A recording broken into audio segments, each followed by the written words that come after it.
The rain fell in sheets that night, drumming relentlessly against the broken pavement and empty alleys of the city. Most people were safely tucked in their homes, warm and dry, blissfully unaware of the storm outside. But for 12-year-old Ayana, the storm was just another backdrop to her daily struggle. She had been living on the streets for as long as she could remember, surviving on the scraps of food discarded by restaurants, the occasional kindness of strangers, and her wits. Ayana had long since grown used to the sting of hunger, the cold bite of rain on her skin, and the bitter loneliness that accompanied her existence. Yet, despite all of it, she held tightly to something invisible but essential, a resilient spark of hope that somehow life had more to offer than the relentless hardships she faced. That night, as she huddled under a dilapidated awning, seeking shelter from the torrential downpour, a strange glimmer caught her eye near the edge of the riverbank. It was subtle at first, like a faint shimmer on the water, but then she saw it, a small figure tangled in debris, struggling against the current. Her heart raced as she instinctively ran toward the river's edge, adrenaline surging through her veins. When she reached the water, the storm had already swept part of the riverbank into chaos, but through the torrents, she could make out a man and a child, both motionless, floating dangerously close to the jagged rocks. Ayana's breath hitched as she realized the gravity of the situation. She didn't know who they were, but she knew she couldn't leave them to die. Without a second thought, she plunged into the icy, turbulent water, her small frame fighting against the current with every ounce of strength she possessed. She grabbed the child first, cradling the tiny body against her chest, feeling the rapid, shallow breaths.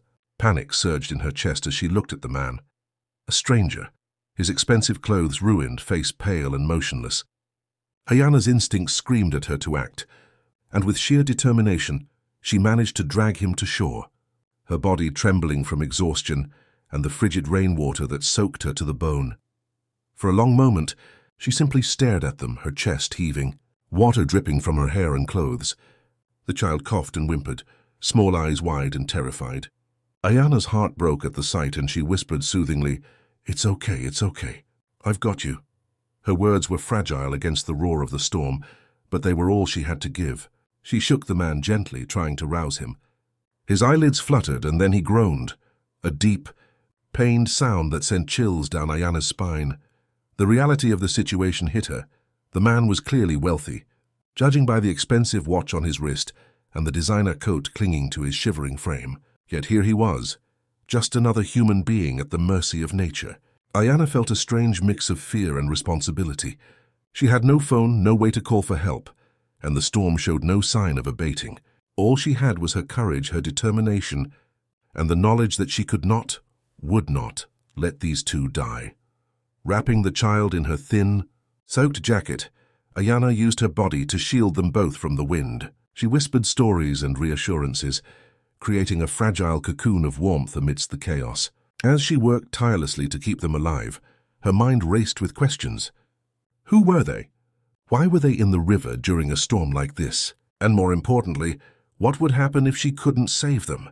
At one point, the child, a boy no older than 3, looked up at her with eyes so wide and innocent and asked, "Are we going to be okay?" Ayana felt her chest tighten with emotion. She forced a confident smile, brushing wet strands of hair from his face. "We're going to be okay," she said, her voice firmer than she felt. "I won't let anything happen to you." The boy's small hand gripped hers, and in that moment, an unspoken bond formed. A connection born not of wealth or status, but of pure, desperate humanity. Ayana knew she had to act fast. She scanned the shoreline, looking for anything that could help. A branch, a log, anything to drag the man and child to safety more effectively. Her eyes fell on a fallen tree trunk that jutted slightly from the riverbank. With every ounce of her strength, she managed to pull the man onto it, then drag the child closer to her chest for warmth. The storm was relentless, and her muscles burned with fatigue, but she refused to give in. She whispered again, more softly this time, as though the words themselves could keep the darkness at bay. "We're going to make it. I promise." Minutes felt like hours, but finally the man stirred more clearly, coughing and sputtering as water poured from his mouth. His eyes blinked rapidly, adjusting to the dim light, and for the first time he truly saw Ayana, not as a homeless girl but as a lifeline. Recognition flickered in his gaze, though confusion and shock were still etched on his face. He opened his mouth to speak, but no words came out at first. Ayana smiled weakly, squeezing the child's tiny hand in reassurance. "It's okay. You're safe now. I've got you both," she murmured, hoping her calm could transfer some measure of comfort. The storm had not relented, but for a moment it felt as if time itself had paused, leaving just the three of them in their small, precarious bubble of survival. Ayana didn't know it yet, but this night would change everything. Her life, the man's life, and the little boy's life forever. And as the first signs of dawn crept through the storm clouds, illuminating the drenched landscape, Ayana made a silent vow. No matter what, she would protect them. The rain continued to hammer down in sheets, relentless and unyielding, but Ayana refused to let herself be paralyzed by exhaustion or fear. She had the child wrapped securely against her chest, his small frame shivering uncontrollably, and the man lying partially unconscious beside her, his expensive coat soaked through, his breath shallow and uneven. Her muscles screamed from the effort of dragging them through mud and debris, but every step mattered. Every inch closer to safety meant a chance at life. Ayana's mind raced with strategies. There was an old boathouse a few blocks down the riverbank. She had seen it during her scavenging trips and knew it could offer some shelter from the storm. It was risky. The streets were flooded in places, and the slippery rocks near the river threatened to topple her at any moment. Yet with the child's fragile life in her hands and the man's groaning weight to her side, she knew she had no choice. She had to get them there. The child whimpered softly, his lips blue from cold, and Ayana tightened her grip. "Hold on, little one," she whispered, her voice cracking but determined. "We're almost there. Just a little further." Her words were meant to comfort, but they were also a mantra for herself, a reminder that she could not falter. The man groaned again, lifting a hand weakly as if to protest, but Ayana shook her head. "You're not walking anywhere until we're safe," she said firmly. She didn't know if he could hear her, or if he even understood her, but she had to take control of the situation. Step by step, she pushed forward. Mud sucked at her shoes, roots tripped her, and branches clawed at her skin, but Ayana refused to give in. Every time her strength faltered, she looked at the child, and that small face, wet and pale but full of trust, reminded her of why she was fighting. She could feel the man's presence beside her, heavy and unsteady, but oddly comforting in its own way. He was a stranger, yet somehow their fates had collided, and she had been given a purpose she never expected, to save them both. As they struggled toward the boathouse, lightning split the sky, illuminating the scene with a harsh white light. The child gasped at the sudden brightness, clutching Ayana's jacket tightly. The man's eyes opened briefly, squinting against the storm, and then widened in shock at the sight of her. Who are you?" he rasped, voice hoarse and trembling. Ayana's heart raced. She wanted to answer, to explain, but words failed her. Instead, she just smiled weakly, the rain dripping from her hair into her eyes. "It doesn't matter," she said. "I'm just trying to help." For a moment, the man looked bewildered, as if the concept of a homeless child saving his life was something beyond comprehension. Yet, in his eyes, she saw gratitude flicker through the confusion, a recognition that someone had risked everything for him and his child. It was a look that made Ayana's chest ache, not from exhaustion, but from the weight of responsibility she felt pressing down on her. Finally, after what felt like hours but was only minutes, they reached the boathouse. The structure was old and worn, its wooden planks groaning under the storm's assault, but it provided the shelter they desperately needed. Ayana dragged them inside, her arms trembling, muscles burning, and collapsed against the damp floor for just a moment before attending to the child first. She checked his breathing, murmured soft reassurances, and wrapped him as warmly as she could in her soaked jacket. The child's eyes slowly closed, exhaustion overtaking fear, and Ayana let out a breath she hadn't realized she'd been holding. The man sat up slowly, leaning against the wall, and looked at her again. His expression was a mixture of shock, confusion, and a dawning awareness that this girl, this homeless child, had saved both their lives. "You saved us," he said finally, his voice breaking. "How? Why?" Ayana shook her head, unable to articulate the depth of her feelings. She simply replied, "Because I couldn't let you die. You have a child." "I had to help." There was a long pause. The storm outside raged on, but inside the boathouse there was a fragile silence, a moment suspended between fear, relief, and gratitude. The man's eyes softened, and he reached out hesitantly, as if unsure whether he had the right, but his hand hovered over the child's small form. "Thank you," he whispered almost to himself before sitting back heavily against the wall. Ayana felt a strange, unexpected warmth spread through her chest. She had saved lives, yes, but in doing so, she had also touched a world she had never known, the world of someone with wealth, privilege, and influence, a world so different from the alleys she roamed. And yet in that moment all of it felt irrelevant. What mattered was that they were alive together, and that she had made a difference. As the storm began to ease slightly, Ayana realized something profound. This night had changed everything. She was no longer just a girl surviving on the streets. She was a savior, a protector, and perhaps unknowingly, the start of a bond that could alter lives in ways none of them could yet imagine. She looked at the child once more, brushing wet hair from his forehead. "You're safe now," she whispered more to herself than anyone else, "and I'm not going anywhere." The man's eyes followed her movements, a mix of awe and something deeper, something unspoken, flickering in his gaze. And as the first faint hints of dawn began to filter through the storm clouds, Ayana allowed herself a brief moment of relief. They had survived the worst of the night, but the journey ahead, one of understanding, healing, and transformation, was only just beginning. If you found yourself in Ayana's place, would you risk everything to save someone you didn't know? By the time the first golden rays of sunlight filtered through the gaps in the boathouse walls, the storm had mostly subsided, leaving only the occasional drip of rain and the distant murmur of water flowing down the swollen river.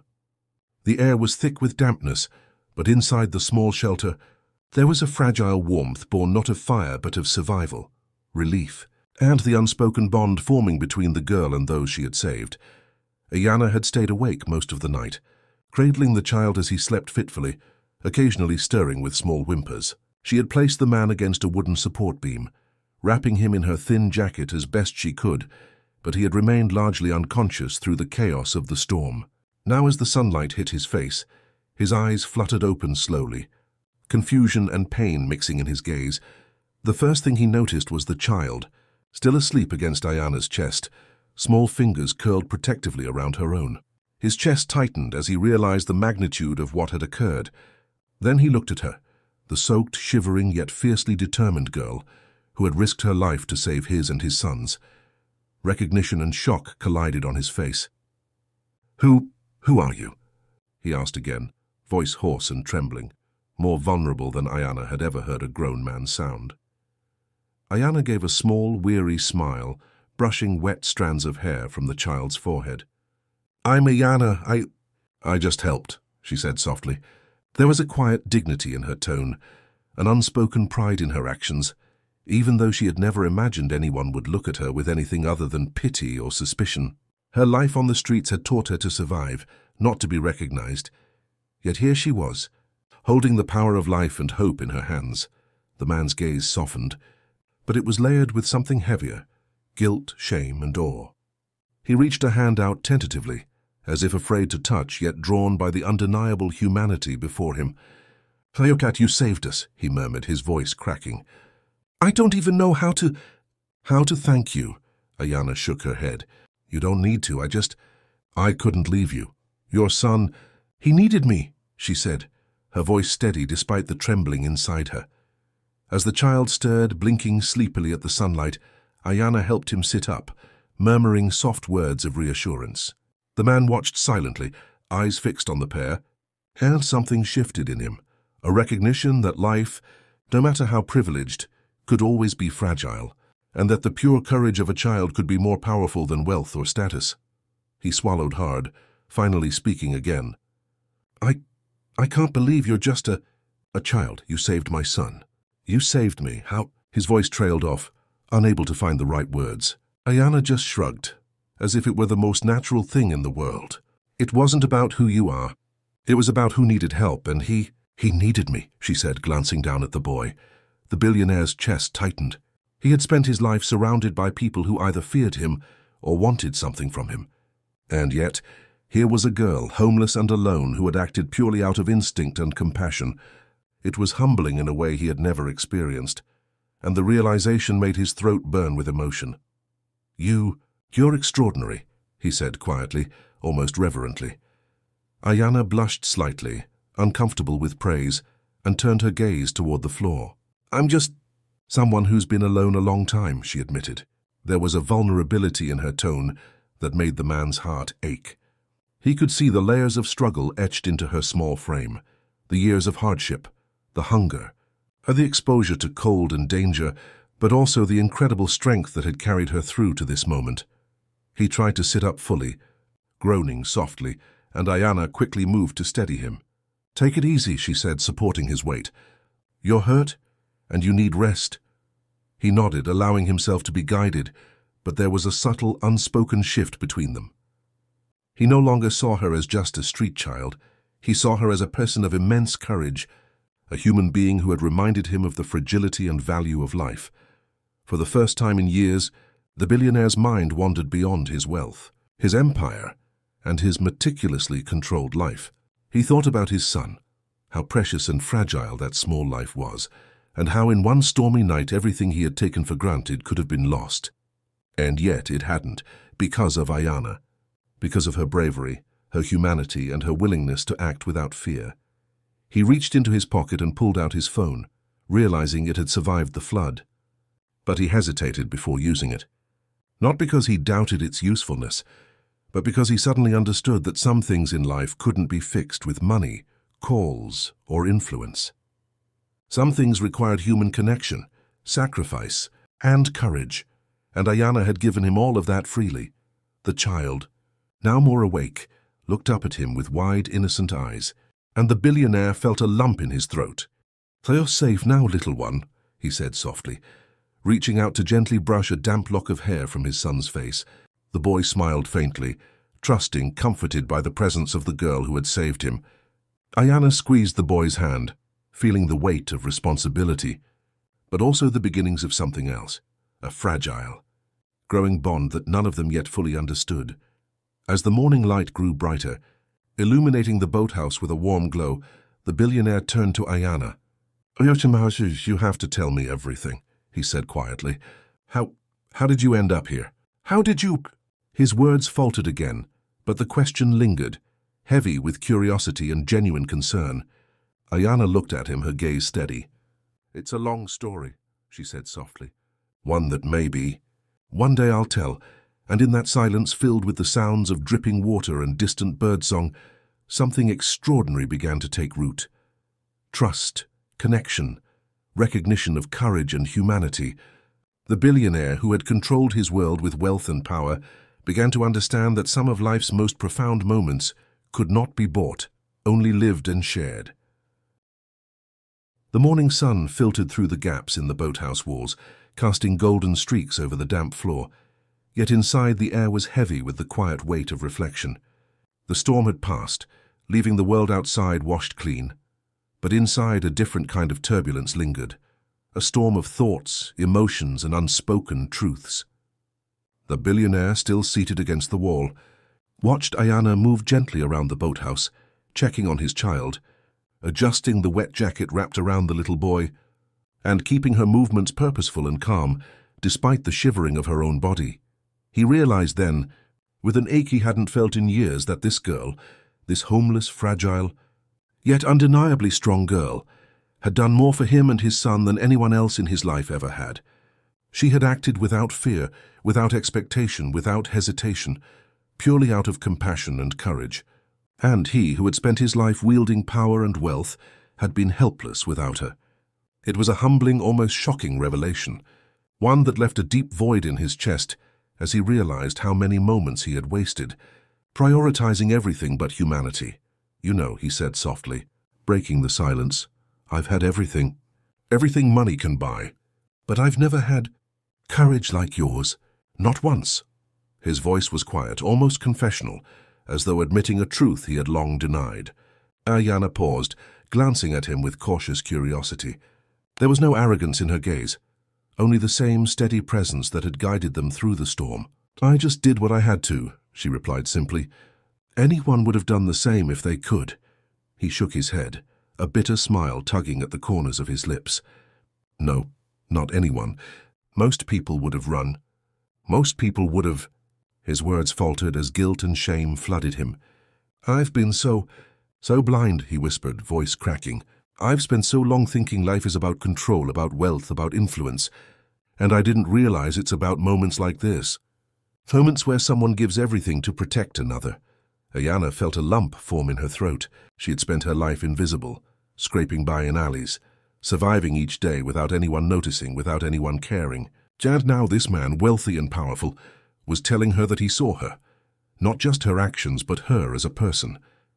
It was a sensation foreign and overwhelming, but it filled her chest with warmth, the kind of warmth she had rarely known. The child stirred beside her, stretching his tiny arms, and the billionaire reached out tentatively to touch his son's hand. "You're safe," he whispered, and Ayana noticed the tremor in his voice. It wasn't the voice of a man in control of an empire. It was the voice of a father who had come dangerously close to losing everything that mattered. "Thanks to you," he said, looking at Ayana.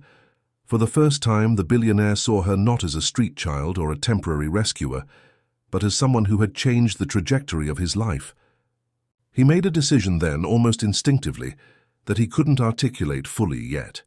He had to give her more than gratitude. He had to give her opportunity, security, and a chance to thrive in ways she had never imagined.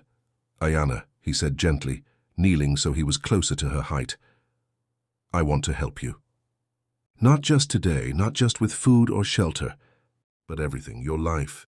It doesn't have to be what it's been." Ayana looked at him, startled, a swirl of disbelief and hope mixing in her eyes. I don't know how that would even work," she said softly. I'm not used to things like that." He smiled faintly, a mix of sadness and hope, as though seeing the reflection of his own past mistakes in her. "We'll figure it out together. But you need to know. You're extraordinary.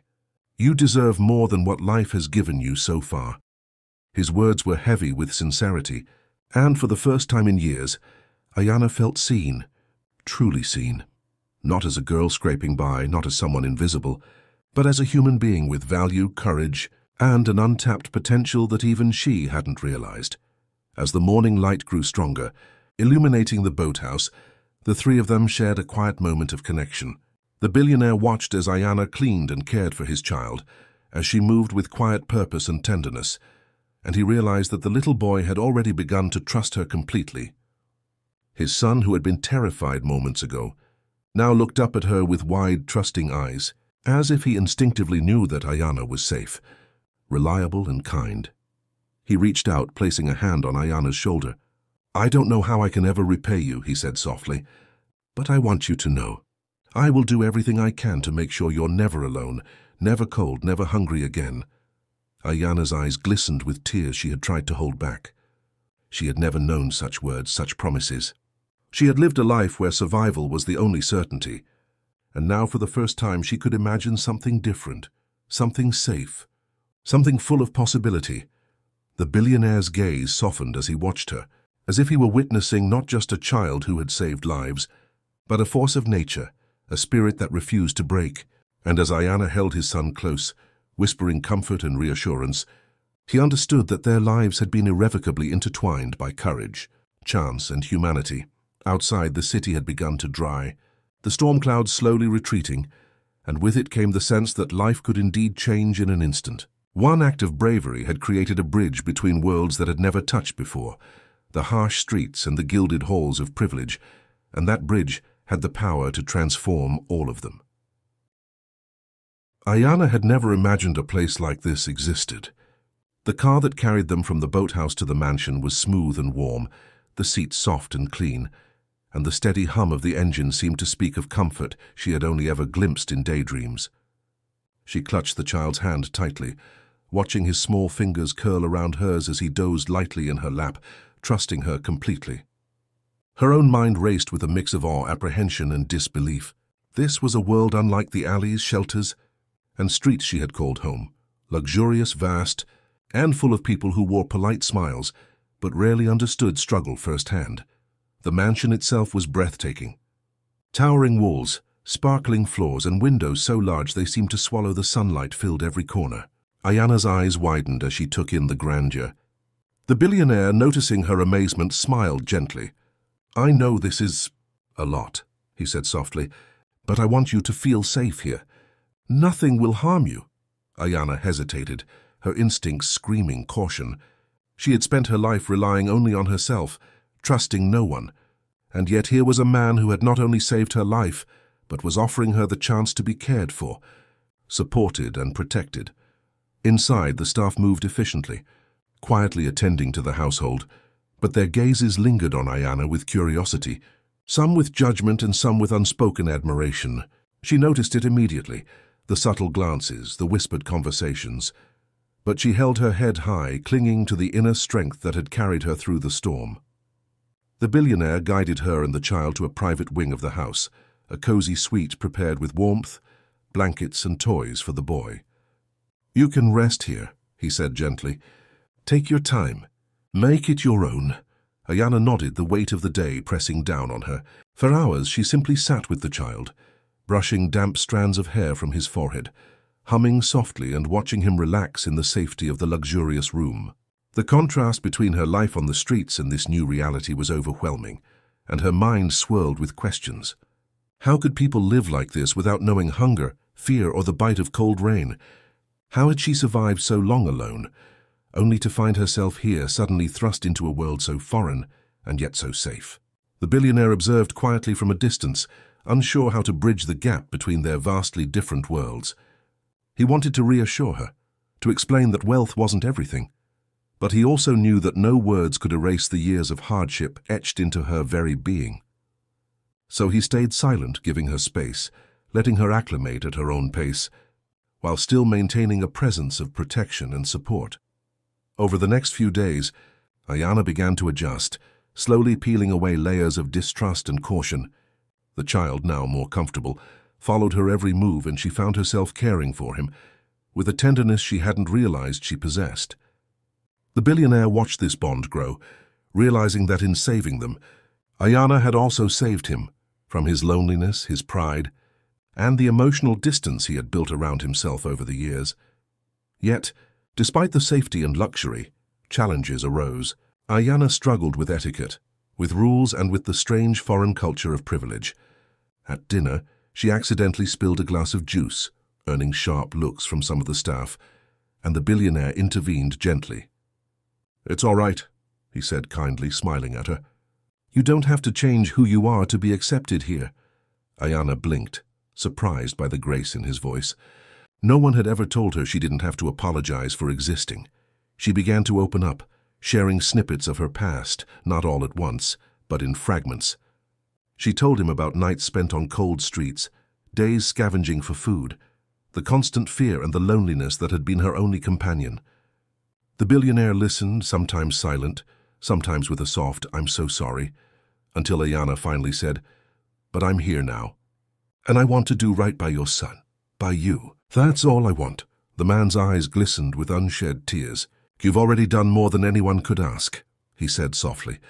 "You've given me hope, trust, and a reminder of what really matters. You've changed my life, Ayana, and I want to help change yours." As days turned into weeks, Ayana began to thrive. She learned new routines, adapted to safety, and found joy in the small comforts: warm food, a dry bed, the laughter of the child in her care. And yet she never forgot where she had come from. The streets, the rain, the constant fight for survival, they remained a part of her, grounding her, reminding her of the courage that had carried her here. Through it all, the billionaire and Ayana's connection deepened. He saw her not as someone to be patronized, but as a true human being, capable of immense strength, courage, and compassion. And she saw him not as a distant, untouchable figure, but as a man capable of growth, vulnerability, and love. The child, caught between them, became a living bridge, a symbol of hope, trust, and new beginnings. Weeks had passed since that stormy night, yet the memory of it lingered in every heartbeat, every breath, and every glance exchanged between Ayana, the billionaire, and his son. Life in the mansion had begun to settle into a rhythm, But it was no ordinary routine. It was a rhythm born of trust, courage, and a family formed not by blood, but by compassion and choice. Ayana had grown into her role seamlessly, not because she wanted to replace anyone or belong to wealth, but because she had a heart that refused to leave others in despair. The child had grown stronger, laughter filling the once empty halls. His eyes sparkled with a confidence that had been absent when Ayana had first found him clinging to life in the storm. Every time he ran to her for comfort, she felt a mixture of pride, protectiveness, and joy that words could never truly capture. And the billionaire watched silently, often overwhelmed by the realization that one small act of courage had not only saved his child, but had also opened a world of love and humanity he had long forgotten existed. One morning, Ayana walked with the boy through the lush gardens surrounding the mansion. The sun shone warmly, a stark contrast to the cold, relentless storm she had endured days ago. She knelt beside the boy, brushing dirt from his small shoes, and he looked up at her with wide, trusting eyes. "Ayana," he said softly, "I'm glad you found me that night." Her heart tightened. She had saved him, yes, but his words reminded her of the bond that had formed in the crucible of fear and survival. "I'm glad too," she whispered, smiling gently. "We saved each other in a way." The billionaire joined them quietly, standing a short distance away, watching as Ayana and his son shared this simple, intimate moment. He realized then that wealth, power, and influence were meaningless, without the courage to act, without compassion, and without someone willing to risk everything for another human being. He stepped closer, placing a gentle hand on Ayana's shoulder. "You've given us more than you know," he said, voice heavy with emotion. "You've given me a family. You've given my son hope. You've given me everything I didn't even realize I was missing." Tears welled in Ayana's eyes, not from fear or hardship, but from the overwhelming recognition of being seen, valued, and cherished. She had never imagined such words could be said to her, not by anyone. Certainly not someone who had once existed in a world so far removed from her own. And yet here they were, forming a connection that transcended wealth, class, and circumstance. Days turned into months, and with each passing moment, Ayana flourished. She attended school within the mansion, guided by tutors who admired her determination and intelligence. She learned not only academic subjects, but also the subtle nuances of a world she had never known, all while keeping the resilience and compassion that had defined her life on the streets. The billionaire made sure she had every opportunity to succeed, but never imposed his will upon her. Instead, he nurtured her independence, admired her strength, and marveled at the unyielding courage that had saved him and his son. The mansion, once a silent, gilded space, was now alive with laughter, warmth, and human connection. The boy, once frightened and fragile, now ran through the halls without fear, often glancing back to make sure Ayana was near. And Ayana, once a homeless child navigating a harsh, uncaring world, had found purpose, family, and belonging. One evening, as the sun dipped below the horizon, casting warm golden hues across the gardens, the three of them sat together on the terrace. The billionaire watched his son laugh as Ayana playfully chased him around, and he felt a profound sense of gratitude and awe. "You saved our lives," he said quietly, almost reverently. "But more than that, you've changed our hearts. You've reminded us what it means to love, to trust, and to hope." Ayana smiled, her heart full but her voice soft. "I didn't save you for thanks," she said. "I did it because it was the right thing to do. And I couldn't leave him alone. Not then, not now." The billionaire nodded, tears glistening in his eyes.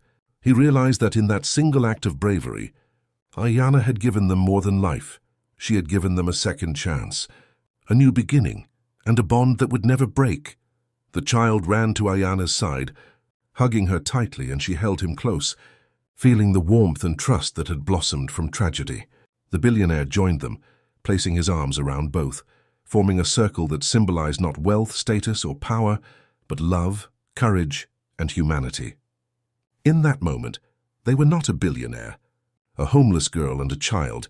They were a family, forged in the storm, strengthened by courage, and bound by compassion.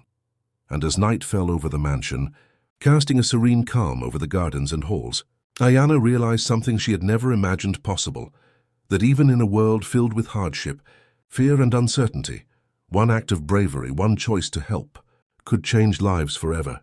Not just for herself or the child or the billionaire, but for all of them, intertwined in a story of survival, hope, and enduring love.